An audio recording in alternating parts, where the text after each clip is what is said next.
सबसे पहले बड़ी खबर बता दूं, और बड़ी खबर यह कि मसूद और साले को लेकर जो लगातार अफवाहें आ रही हैं उन पर ब्रेक लगाती है बड़ी खबर पंजशीर घाटी में ही मौजूद है।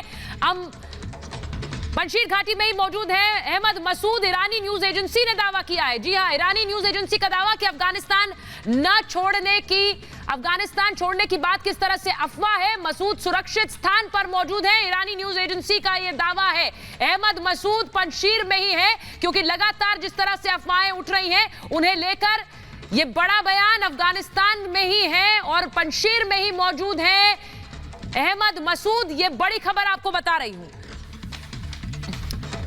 और सिर्फ अहमद मसूद नहीं, अहमद मसूद जिन कमांडर्स के बल पर पंजशीर में टिके हुए हैं, यानी उनके लड़ाके, उनकी भी तस्वीर, ताजा तस्वीर मैं आपको दिखाती हूं हमीद सैफी की तस्वीर। ये एनआरएफ कमांडर है हमीद सैफी, जो कि इस वक्त भी पंजशीर में मौजूद है, और उनकी तस्वीर देखिए, ये इस वक्त भी पंजशीर घाटी में ही मौजूद है हमीद सैफी, यानी वहीं से इस लड़ाई को आगे लड़ रहे हैं। ये तस्वीर अपने आप में प्रमाणित करती है कि पंजशीर में अभी भी ये जंग जारी है और किस तरह से पंजशीर में अभी भी लड़ाके अहमद मसूद के इस जंग को लड़ रहे हैं और वहां पर किस तरह तालिबान को टक्कर दे रहे हैं। तालिबान सरकार गठित होने के बाद बार बार इस बात पर जोर दिया जा रहा है कि पंजशीर फतेह हो गया और पंजशीर में कोई लड़ाई नहीं है। हमीद सैफी की यह तस्वीर जो अपने आप में गवाही देती है कि किस तरह से एनआरएफ वहां पर लड़ाई लड़ रही है। दो तस्वीरें आपको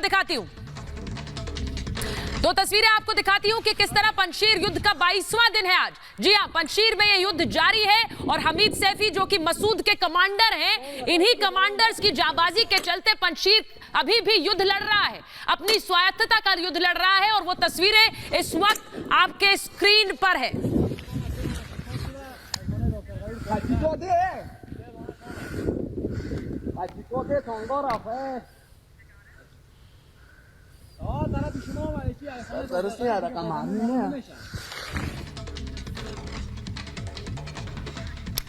आपको बताती हूं कि किस तरह से तालिबान चाह रहा है मसूद और साले की हत्या। मैं ऐसा क्यों कह रही हूं, क्योंकि अहमद मसूद पंजशीर में मौजूद है, ये बार बार उनके कमांडर्स गवाही दे रहे हैं, वो पंजशीर घाटी से संपर्क में भी हैं, ये भी बात बताई जा रही है। घाटी का एक बड़ा इलाका मसूद समर्थकों के नियंत्रण में है, लेकिन यह भी आपको बताएं कि पंजशीर की 70% जो सड़कें हैं, यानी कि जो रास्ते जाते हैं पंजशीर तक, वो तालिबान के नियंत्रण में आ गए हैं, जिन पर तालिबान ने कब्जा कर लिया है। और जिन इलाकों में तालिबान पहुंचा है, उन इलाकों में तालिबान किस तरह से नरसंहार कर रहा है, लोगों को मार रहा है, ये खबरें भी सामने आ रही हैं। एनआरएफ समर्थकों को चुन चुन कर किस तरह से निशाना बनाया जा रहा है, वहां तालिबान खासकर जो कि विद्रोही गुट के समर्थक है, यानी जिन्हें वो विद्रोही मानते हैं, अहमद मसूद के लड़ाके, उनको चुन चुन कर निशाना बना रहा है। तालिबान ने साले के भाई की हत्या की, और वो खबर भी हमने आपको महाभारत में बताई थी, रोहिल्ला साले के शरीर को दफनाने तक नहीं दिया, इसीलिए मसूद साले को भी खत्म करना चाहते हैं। ये मसूद के लड़ाके जानते हैं और मानते हैं, और ये भी कहते हैं कि उन सब के बीच मसूद वहीं पर बने हुए हैं, लेकिन सीधी टक्कर दे रहे हैं तालिबान को। मैं बड़ी खबर अपने दर्शकों को बताऊं कि किस तरह से अमरुल्ला साले को लेकर भी बड़ी खबर है, और सीधे रिपब्लिक भारत से बात की है तजिकिस्तान में अफगानिस्तान के राजदूत ने, और उन्होंने कहा कि अमरुल्ला साले जो कि अफगानिस्तान के कार्यवाहक राष्ट्रपति हैं, मौजूद है अफगानिस्तान में ही। यानी उन्हें लेकर जिस तरह की खबरें आई कि अमरुल्ला साले वहां से भाग गए हैं, ये अफवाहें हैं। अमरुल्ला साले अभी भी अफगानिस्तान में मौजूद है, ये कह रहे हैं अफगानी राजदूत। ये बड़ी खबर मैं आपको बता रही हूं, अफगानी राजदूत का कहना है कि अमरुल्ला साले अभी भी अफगानिस्तान में ही मौजूद है।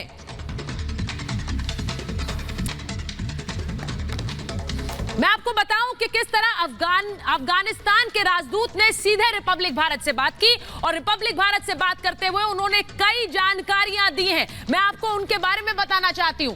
पाकिस्तान पर बरसे हैं अफगानी राजदूत की तस्वीर भी आपको दिखा रही हूं। अमरुल्ला साले क्योंकि कार्यवाहक राष्ट्रपति हैं, इन्होंने कहा, मोहम्मद जहीर अकबर ने कहा, रिपब्लिक भारत से कहा कि किस तरह पाकिस्तान में आतंकियों को ट्रेनिंग दी जा रही है, और उसी वजह से पंजशीर पर कब्जा करने की कोशिश में तालिबान आगे बढ़ रहा है। तालिबानियों को पाकिस्तान ने ही पाला है। ये तजिकिस्तान में बैठे अफगानिस्तान के राजदूत का बयान आपको बता रही हूं, जो अमरुल्लाह सालेह को देश का राष्ट्रपति मानते हैं। तालिबान के पीछे पाकिस्तानी सेना और आईएसआई है। ये डायरेक्ट अटैक है, अफगानी राजदूत का डायरेक्ट अटैक पाकिस्तान की सरकार पर, वहां के आईएसआई पर, यानी खुफिया तंत्र पर। आतंक की जड़ में पाकिस्तान ही है, कह रहे हैं अफगानी राजदूत, यानी कि जो आतंक वहां फैल रहा है उसके पीछे है पाकिस्तान। पाकिस्तान और तालिबान पर एक्शन होना चाहिए। सोचिए, अंतर्राष्ट्रीय कम्युनिटी से अफगानिस्तान के राजदूत सीधे कह रहे हैं कि पाकिस्तान पर एक्शन क्यों नहीं, तालिबान पर एक्शन क्यों नहीं, आतंक की फौज पर सर्जिकल स्ट्राइक जरूरी है। जी हां, कुछ दिनों पहले आपको यह भी खबर दिखाई थी किस तरह रहस्यमय तरीके से बमबारी हुई पंजशीर में तालिबान पर। वो अब कह रहे हैं कि सर्जिकल स्ट्राइक हो और खुलकर हो स्ट्राइक तालिबान पर। अमरुल्लाह सालेह पंजशीर में मौजूद है, ये बार बार गवाही सामने आ रही है, और इसलिए भी क्योंकि जो लड़ाके वहां पर इस लड़ाई को आगे बढ़ा रहे हैं, अहमद मसूद और अमरुल्लाह सालेह की मौजूदगी की वजह से ही ताकत उन्हें मिलती है। ये भी उन्हें ताकत मिलती है और ये बड़ी बात है अपने आप में। मेरे साथ मेजर जनरल जीडी बख्शी हैं, मेरे साथ कर्नल शैलेंद्र सिंह जुड़ रहे हैं। मैं जीडी बख्शी सर, मैं पहले आपके पास आ रही हूं। जिस तरह से बार बार इन एनआरएफ के लड़ाकों और अहमद मसूद और अमरुल्लाह सालेह की हत्या की साजिश रच रहा है तालिबान, कैसे एक 35 साल के लड़के से डर गया है तालिबान, वहां बार बार ये खबर पहुंचाने की कोशिश, उनका लड़ाकों का मनोबल तोड़ने की कोशिश कि आपका नेता नहीं है, वो भाग गया। देखिए, पाकिस्तान जो है वो जानता है कि जो रेजिस्टेंस पंजशीर में पैदा हो रही है वो रेजिस्टेंस है जिसे सोवियत सेना 7 सालों में उसको तबाह नहीं कर पाई थी। अपने 7वें अटैक में उन्होंने कोर साइज्ड के फोर्स के साथ इन्वेड किया था। 103, 104, 105 गार्ड्स एयरबोर्न डिवीजन के साथ उन्होंने वहां पे अटैक किया था और मुंह की खानी पड़ी थी।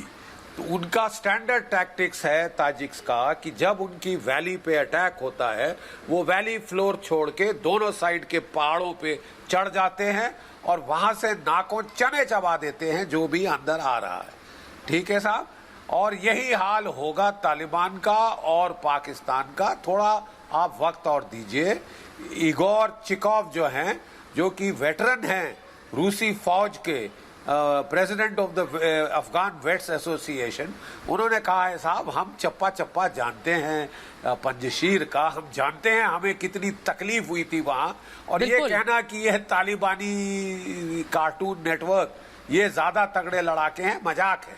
अभी आप देखिए होता है क्या, the terrain is not changed, और पाकिस्तान की फौज भी इंटरवीन कर रही है, उसकी हिम्मत नहीं पड़ रही to go and climb up to the mountains and take the Panjshir heights. बिल्कुल, अब्दुल्ला सालेह बिल्कुल सेफ है अपने लड़ाकों के साथ, पंजशीर हाइट में बिल्कुल सेफ है, कोई निकलने जाने की जरूरत नहीं, क्योंकि जाने के रास्तों पर 3 SSG बटालियन ने, जो कि लेफ्टिनेंट कर्नल उमैद साहब की कमांड में है, उसने वहां पे एम्बुशेज लगा रखे हैं, स्नाइपर्स लगा रखे हैं। इसी तरह उनका भाई मरा था जो कि बेचारा घबरा के भाग गया, उसको जाना चाहिए था ताजिक लड़ाकों पे।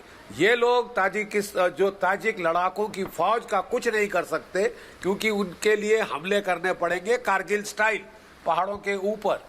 तो इसलिए वो वहां की निहत्थी जनता, भोली भाली जनता पे कहर ढा रहे हैं। ये आप बहुत बड़ी बात कह रहे हैं मेजर जनरल वहां पे खाना पानी बंद करने की कोशिश कर रहे हैं। जीडी बख्शी सर, आपने एक तुलना ड्रॉ करी, एक पैरेलल ड्रॉ किया कि अगर यहाँ पर इन लड़ाकों पर हमला करना है और तालिबान को करना है तो उन्हें किस तरह से कारगिल स्टाइल का हमला करना होगा। अब वो किस तरह से होगा, क्योंकि उसमें विफल नजर आ रहा है तालिबान, और किस तरह से पाकिस्तान पूरी कोशिश कर रहा है कि वो मदद करे, लेकिन पाकिस्तान और तालिबान को मिलकर छका रहे हैं एनआरएफ और मसूद और सालेह के लड़ाके।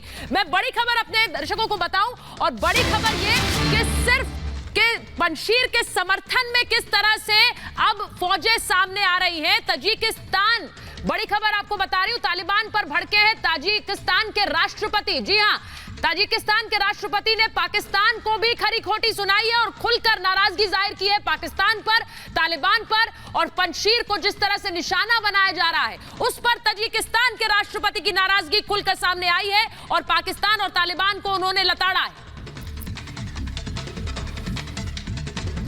मैं आपको बताती हूं कि किस तरह से ताजिकिस्तान ने पाकिस्तान और तालिबान को खुली चेतावनी दे दी है।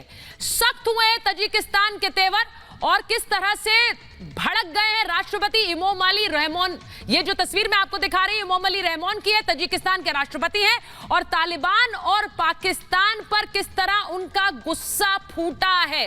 तालिबान सरकार से ताजिकिस्तान ने किस तरह से खार खाई है और वो खुलकर अपनी नाराजगी जाहिर कर रहे हैं क्योंकि तालिबान सरकार में पश्तूनों की भरमार है। वो एक मूल रूप से आतंकियों की सरकार उसे कह रहे हैं और तजीक और हजारा की किस तरह उपेक्षा की गई है इस सरकार में। जो सरकार खुलकर कहती है कि उनसे संवाद होना चाहिए, उन्होंने वहां पर किस तरह से तजीक जाति के लोगों की पूरी उपेक्षा की। ये कह रहे हैं ताजिकिस्तान के राष्ट्रपति। ताजिकिस्तान के राष्ट्रपति का आदेश है कि जो कट्टरपंथी हैं उन पर सख्त से सख्त कार्रवाई हो। जी हां, वो खुलकर कहते हैं कि जो कट्टरपंथ है उसे खत्म करना होगा और कट्टरपंथी जिस तरह से हजारा समुदाय या फिर तजीक जाति के लोगों पर हमला कर रहे हैं उनसे बदला लिया जाएगा। पाकिस्तान पर भी बरसे हैं राष्ट्रपति रहमोन और वो पाकिस्तान पर किस तरह से गरज रहे हैं। पंजशीर में जो पाकिस्तान हस्तक्षेप है उस पर तीखे सवाल उठाए हैं ताजिकिस्तान के राष्ट्रपति ने। उन्होंने खुलकर समर्थन किया है पंजशीर का और पंजशीर में जो तजीक लड़ाके हैं उनका। और क्योंकि वो कई सालों से किस तरह पीढ़ी दर पीढ़ी वहीं पंजशीर में रह रहे हैं, लेकिन उन्हें किस तरह से उन पर हमला कर रहा है तालिबान और पाकिस्तान। मैं बड़ी खबर आपको यह भी बताऊं कि किस तरह से पंजशीर के समर्थन में क्या अब जंग हो सकती है। मैं ऐसा क्यों कह रही हूं, क्योंकि ताजिकिस्तान और रूस ने किस तरह से अपनी नाराजगी जाहिर की है। सिर्फ ताजिकिस्तान नहीं, अब ताजिकिस्तान के समर्थन में कैसे रूस नजर आ रहा है, यह बड़ी खबर मैं आपको बता रही हूं। रूस ने कैसे तालिबान का न्योता ठुकराया ये आप जानते हैं, क्योंकि तालिबान ने सरकार गठन के लिए रूस को न्योता दिया था। रूस ने साफ मना कर दिया कि हम इस सरकार गठन का हिस्सा नहीं होंगे। यह तो एक कदम था। इसी के साथ साथ ताजिकिस्तान रवाना किए हैं रूस ने 30 टैंक। जी हां, 30 टैंक अपने ताजिकिस्तान रवाना किए हैं, बख्तरबंद वाहन रवाना किए हैं और इसी के साथ जो मिलिट्री इक्विपमेंट है, सैन्य उपकरण भी भेजे गए हैं। किस तरह रूस ने ताजिकिस्तान भेजे हैं।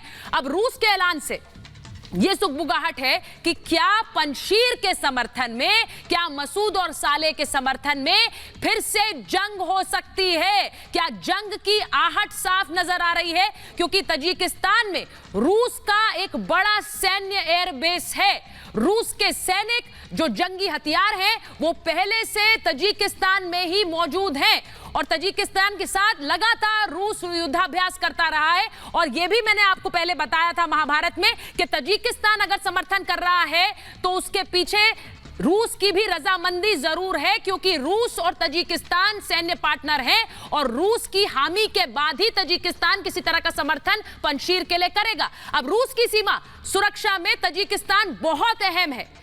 रूस की सुरक्षा के लिए सुरक्षित ताजिकिस्तान जरूरी है। अगर ताजिकिस्तान सुरक्षित रहेगा तो रूस भी सुरक्षित रहेगा। अफगान तजिक जो बॉर्डर है, जो सीमा है, वो तकरीबन 1344 किलोमीटर की है। ये एक साझा बॉर्डर है दोनों देशों के बीच।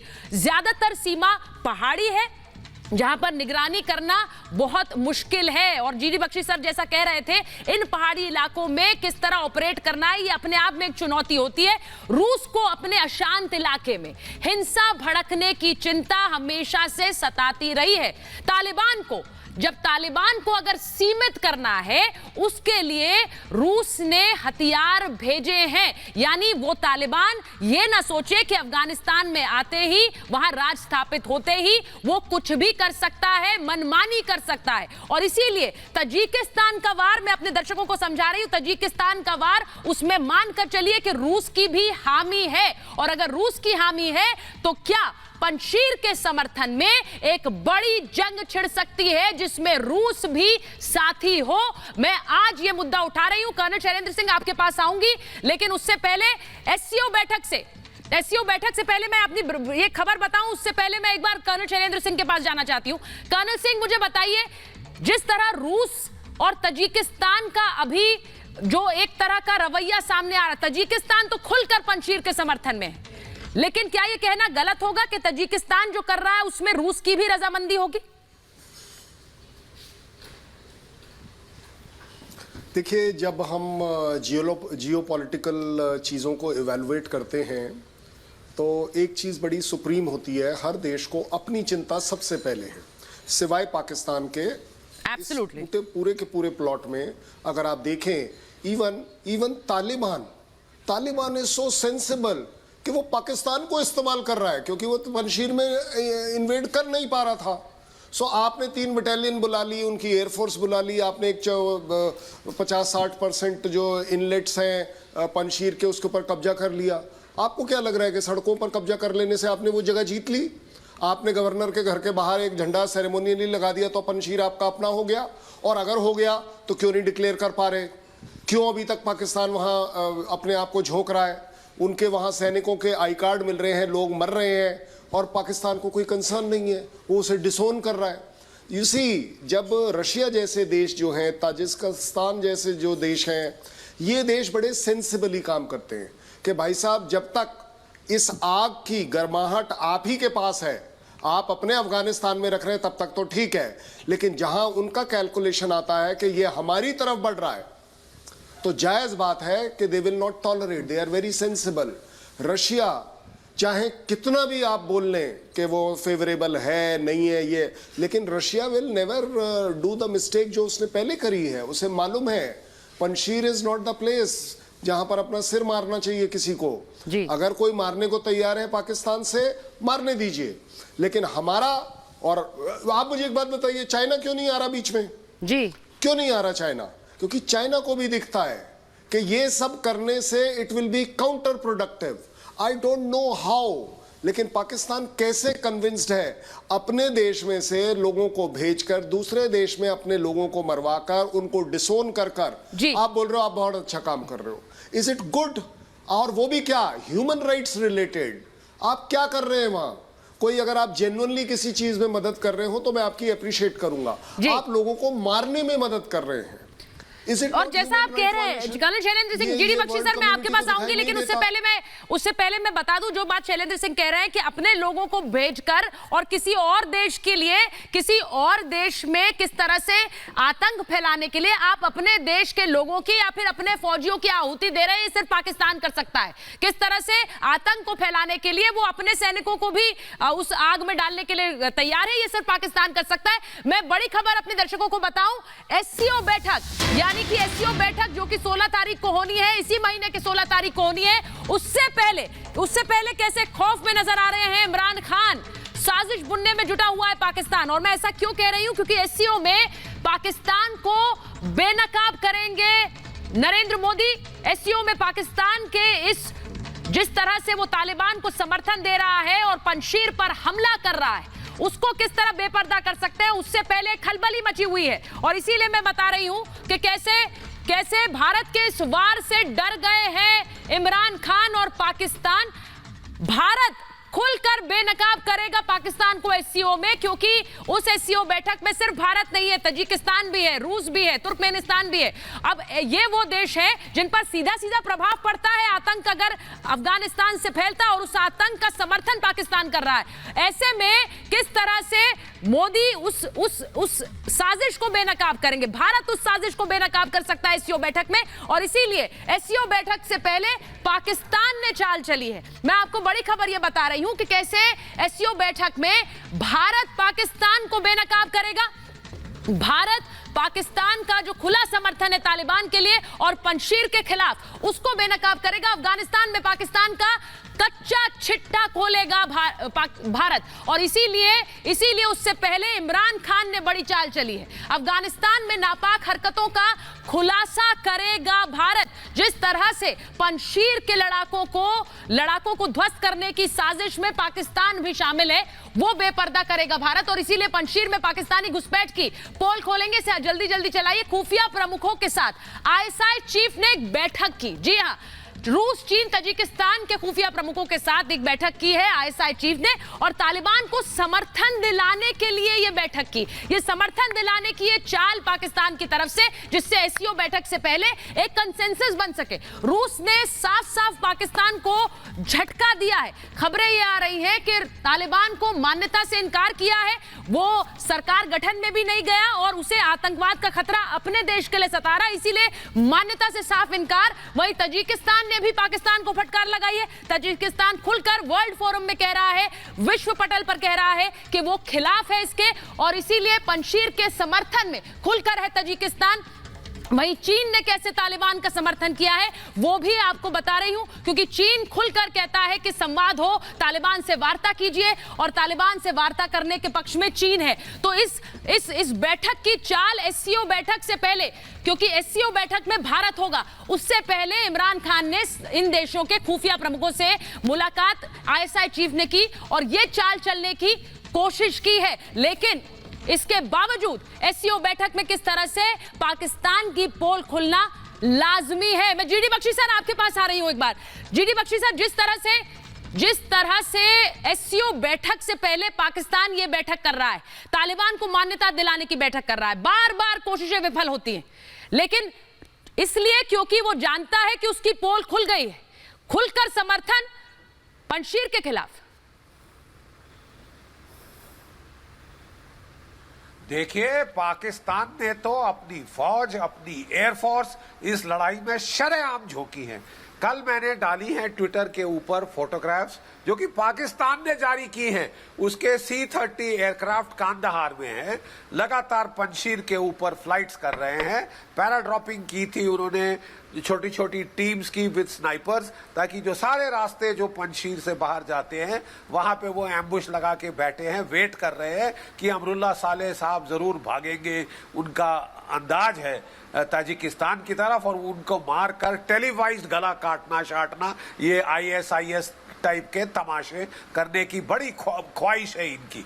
वो बैठ के लड़ रहा है लड़ाकों के साथ। देखिए, ताजिकिस्तान के लोग, वो उनकी रिश्तेदारी है पंजशीर के ताजिकों के साथ, जहां पे आम जनता पे तालिबान और पाकिस्तान की फौज मिलके कहर ढा रहे हैं, खाना पानी रोक रहे हैं और उनको मारना चाहते हैं। जैसे कि कश्मीरी पंडितों का पलायन हुआ था, वैसे वो हालत बनाना चाहते हैं ताकि बिल्कुल खाली हो जाए पंजशीर। आप समझते हैं ताजिकिस्तान के ताजिक लोग इसको चुपचाप सह लेंगे? वो उनके लिए तो ये बहुत भारी जहर का घोट है और वो बिल्कुल सहने को तैयार नहीं। 1996 में जब तालिबान ने कैप्चर किया था और बदसलूकी की थी ताजिक्स, उज़्बेक्स और हज़ारास के साथ, तब आपको याद होगा रूस की 2 मोटर राइफल डिवीजन और एक आर्मर्ड डिवीजन ताजिकिस्तान में आई थी। 1996 के टाइम की बात कर रहा हूं मैं। वो फिर उनके अभी एक टैंक रेजिमेंट मुझे दिखाई दे रहा है कि वो जो आ गई है एक्सरसाइज वगैरह के बहाने, लेकिन रूस भी अपनी फौजें पॉइज कर रहा है। और पाकिस्तान का तमाशा अगर हद से बड़ा, पाकिस्तान सोच रहा है कि उसने अमेरिका का बेवकूफ बनाया और उसको बातचीत के ओट में खिल्ली उड़वाई है अमेरिका की, तो वो सोच रहा है खिल्ली उड़ाने से वो सुपर पावर बन गया है।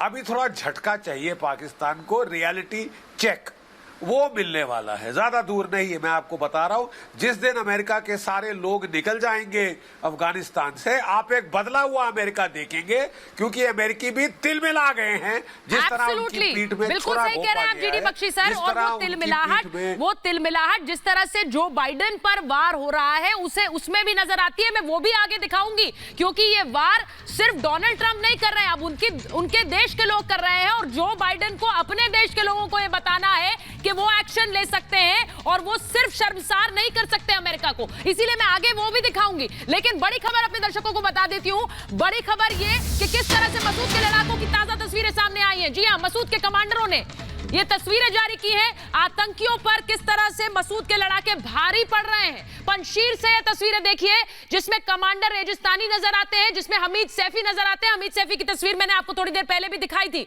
वो एक तस्वीर थी, लेकिन अब हमारे पास ये सारी तस्वीरें सामने आई हैं साले के मोर्चे से। ताजा तस्वीरें देखिए, ये तस्वीरें जो पंजशीर से आ रही हैं और किस तरह से ये कमांडर जो कि मिलिट्रीली इक्विप्ड है, यानी कि उनके पास हथियार है। आपको तस्वीरों में टैंकर नजर आ रहे हैं और ये बकायदा असले के साथ, गोले बारूद के साथ, टैंकर्स के साथ पंजशीर में ही डटे हुए हैं। ये तस्वीरें आप देखिए, ये तस्वीरें जो आप इस वक्त देख रहे हैं ये दिखाती हैं कि किस तरह से पंजशीर में द वॉर इज ऑन। जी हां, जंग जारी है, युद्ध जारी है और इस युद्ध में लड़ाके मुस्तैद हैं। तो जो लोग कहते हैं कि पंजशीर का युद्ध खत्म हो गया, पंजशीर पर कब्जा हो गया, पंजशीर में लड़ाके नहीं है, पंजशीर में तालिबान है, उनके लिए ये तस्वीरें मैं आपको दिखा रही थी। और वहीं इन तस्वीरों के साथ साथ एक और बड़ी खबर आ रही है। एक और बड़ी खबर यह कि अंद्राव इलाके में भीषण युद्ध छिड़ा हुआ है। जी हां, सिर्फ पंजशीर नहीं, अंद्राव का इलाका जहां भीषण युद्ध जारी है, जहां स्थानीय लड़ाकों और तालिबान आतंकियों में जंग हो रही है। अंद्राव के पोले हेसर में लड़ाई जारी है। पोले हेसर में नॉर्दर्न अलायंस और तालिबान में जंग जारी है।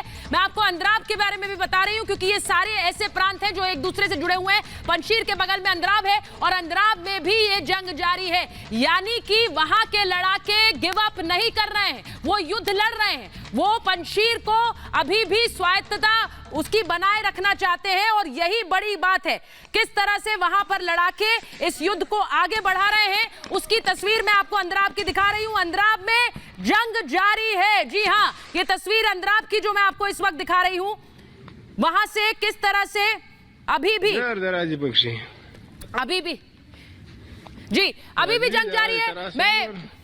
मैं कर्नल शैलेंद्र सिंह आपके पास आऊं उससे पहले मैं अपने दर्शकों को बता दूं कि वो तस्वीरें एक बार फिर दिखाइए जो पंजशीर के कमांडर्स के सामने आई हैं, क्योंकि वो पंजशीर के कमांडर्स की तस्वीरें साफ तौर पर दिखाती हैं कि the war is on. Taliban को लड़ेंगे, तालिबान के खिलाफ लड़ेंगे और तालिबान से हारेंगे नहीं, ये तस्वीरें दिखाती है। आप इन तस्वीरों को गौर से देखिए क्योंकि इनमें हथियार भी है, गोला बारूद है, असला है और जंग के लिए तैयार नजर आते हैं लड़ाके। और इसमें वो मिलिट्री कमांडर्स भी हैं जो हम कह रहे हैं कि मसूद के लड़ाके हैं और आप देखिए टैंकर भी वहां मौजूद हैं, हथियारों से लैस ये लड़ाके नजर आते हैं। और ये है पंजशीर के वो लड़ाके जो अभी भी कह रहे हैं कि ये जंग जारी है और तालिबान को जीतने नहीं देंगे। ये तस्वीरें अपने आप में। मैं कर्नल शैलेंद्र सिंह आपके पास आ रही हूं।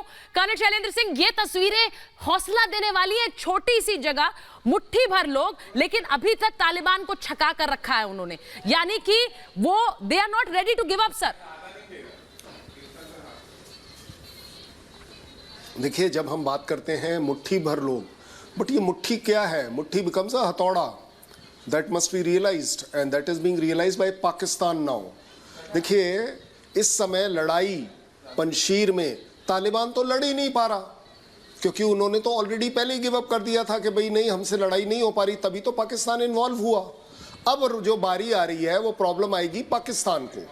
देखिए, पाकिस्तान ना घर का ना घाट का। आप अभी इस समय तालिबान को पाकिस्तान की ज़रूरत है, उनकी वो 3 बटालियंस की ज़रूरत है, उनको एक साइकोलॉजिकल एयरफोर्स की ज़रूरत है, ये सब चीज़ें उसमें ज़रूरत है, इसलिए वो चुप है।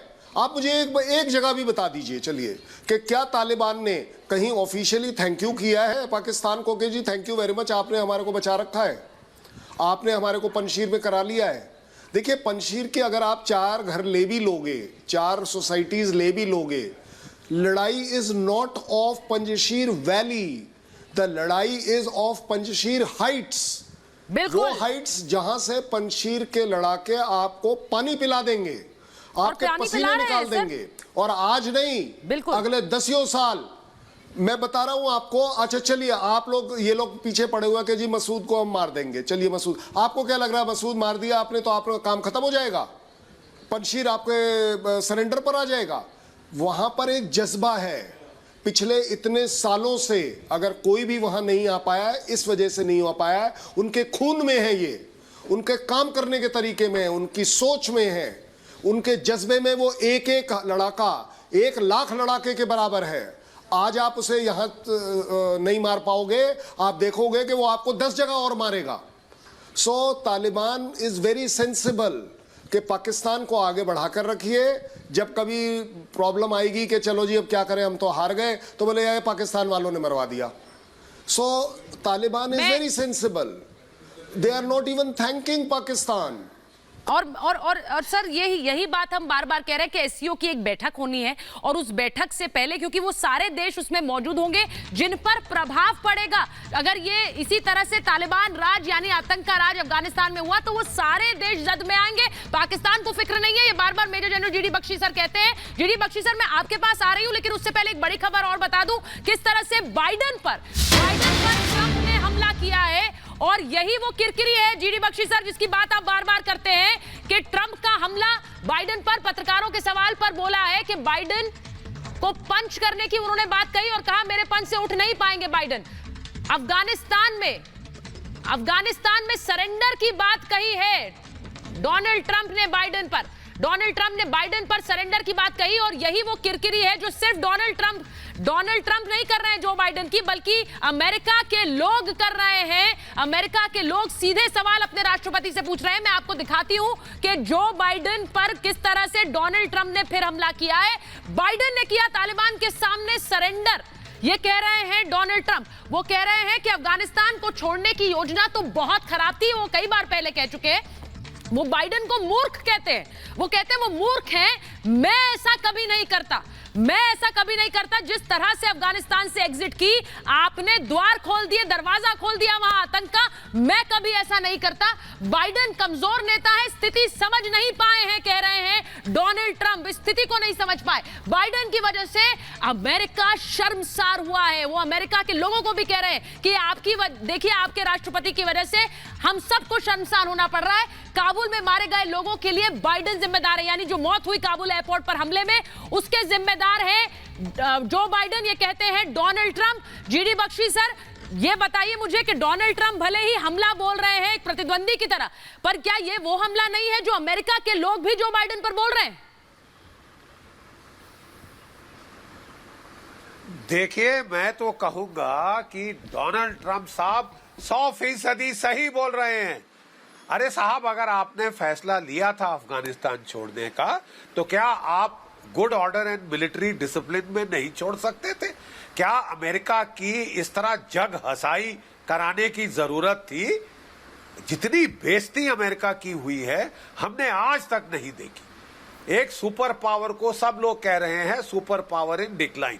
देखिए, रॉबर्ट गेट्स एक बड़े मशहूर CIA के डायरेक्टर रह चुके हैं अमेरिका में।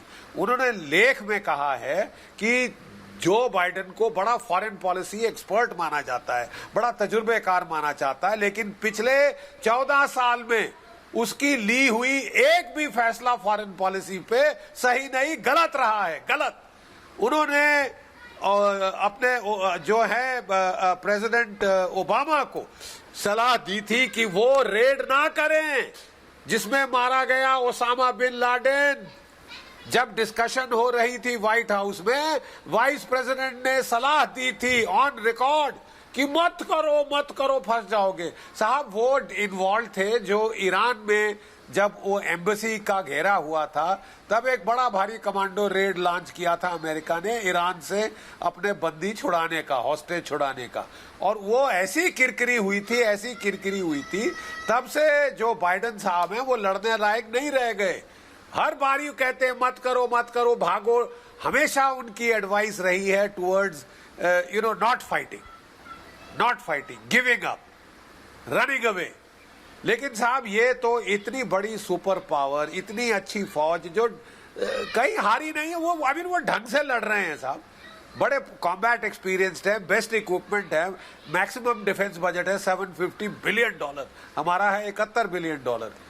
ऐसी फौज को साहब आप पीछे पड़ जाओ, छोड़ो अफगानिस्तान, और डर के वो उनके माइली साहब जो हैं, उनके chairman joint chiefs of staff, वो बिल्कुल जी हजूर 3 बैग्स फुल सर करते हुए उन्होंने अमेरिका की ऐसी खिल्ली उड़वाई है, ऐसी मिट्टी पलीत करी है कि सारे इतिहास में नहीं हुए। अमेरिका के लोग तिल मिला रहे हैं, अमेरिका की फौज तिल मिला रही है। लेकिन ये लगता है कि उनकी एक बड़ा प्लान था स्ट्रेटेजिक कि हम जो है निकल जाएंगे, जो इस्लामिक गुस्सा है हमारे खिलाफ वो कम हो जाएगा और हम फिर तालिबान का रुख मोड़ देंगे चीन की तरफ, रूस की तरफ और बाकी सेंट्रल एशियन देशों की तरफ, ईरान की तरफ, भारत की तरफ। ये उनका प्लान है और पाकिस्तान की तरफ भी मुड़वाना चाहते हैं वो। ठीक है साहब जी। लेकिन मैं बता रहा हूं साहब कि ये पहले इस टाइप उन्होंने 96 में भी किया था, जब वो यूनिकॉल की पाइपलाइन लगवाना चाहते थे सेंट्रल एशिया से अफगानिस्तान। वो बुरी तरह फेल हुआ, ब्लो बैक हुआ, हमला दोबारा पलट के इंटेलिजेंस में इतना बड़ा ब्लो बैक इतिहास में नहीं हुआ, जबकि उसी अलकायदा ने जीडी बख्शी सर, अब इस ड्रॉबैक, ये जो भी कदम उठा उसकी भरपाई कैसे होगी, इस पर पूरी दुनिया को सोचना है, सिर्फ अमेरिका नहीं। इस पर कैसे, इसकी भरपाई कैसे होगी और उसकी भरपाई का सीधा सीधा तरीका, दो देश ऐसे जिन पर अब अंकुश लगाना जरूरी है। पहले हम पाकिस्तान की बात करते थे, अब पाकिस्तान और अफगानिस्तान पर पूरी दुनिया की नजर, और कैसे अंकुश लगाना है ये, इसके लिए एक नीति दुनिया भर के देशों की होनी चाहिए। महाभारत में मेरे पास इतना ही समय था। बहुत बहुत धन्यवाद आप सभी का मेरे साथ जुड़ने के लिए।